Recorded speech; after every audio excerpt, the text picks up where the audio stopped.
भोटकेमा बाजे भोटकेमा भोटकेमा बाटोतिर भनौँ कि hello everyone welcome to my mini vlog.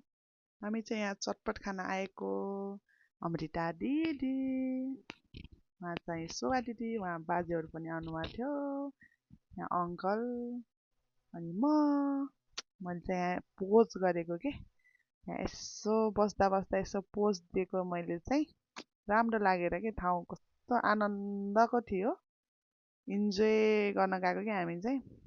अनि यता चाहिँ पानीपुरी बनाउँदै हुनुहुन्छ सुरुमा चाहिँ हाम्रो लागि।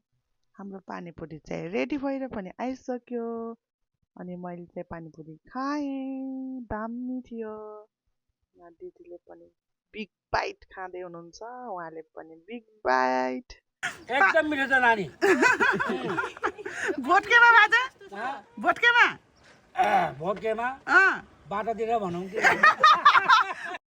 बाजेसँग मिठो गफ हाँसो गर्दा गर्दै हाम्रो चटपट पनि अब यहाँ रेडी हुँदैछ। हाम्रो लागि बन्दै गरेको चटपट हो यो चाहिँ। चटपट पनि रेडी भइसक्यो।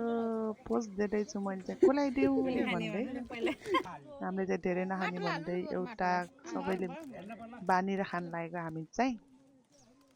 मैले चाहिँ फर्स्ट बाइट गर्दै दामी थियो, तर मिठो थियो। पानीपुरी चटपट सबै मिठो थियो के। यहाँको चाहिँ आनन्द बसेर खानु पनि कति आनन्द थियो। Thanks for watching.